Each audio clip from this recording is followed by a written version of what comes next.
Fuengirolan Kukko-ravintolassa vietettiin viime sunnuntaina ratamoottoripyöräilyn juhlaa. Kirkkaimpana tähtenä loisti kukas muu kuin Mika Kallio.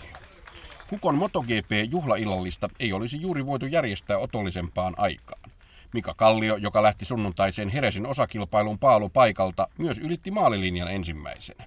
Jerezissä Kallion menestystä todisti ennätysyleisö 117 000 katsojaa.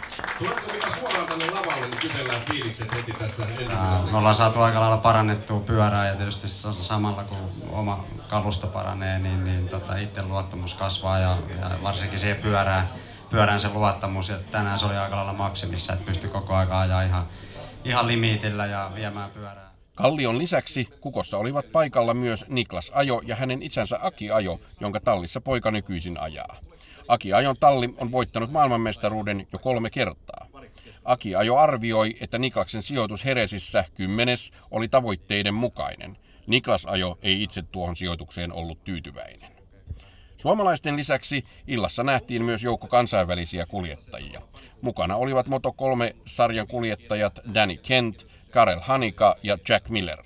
Heidän haastatteluistaan kävi ilmi, että joka kuskin unelma on ajaa ylimmässä MotoGP-sarjassa. Miller mainitsi siirtyvänsä piakkoin 3-2. Puheenvuoron illassa sai myös Kärävä Oyn toimitusjohtaja ja moottoriurheilun sponsori Jorma Soini, joka moottoripiireissä tunnetaan nimellä Sauna Man of Finland.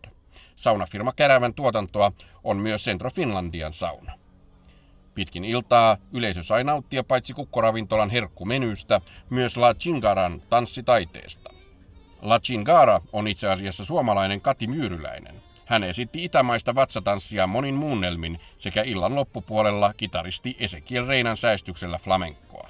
Visuaalisesti loisteliaat ja emotionaalisesti latautuneet tanssiesitykset eivät varmasti jättäneet ketään välinpitämättömäksi.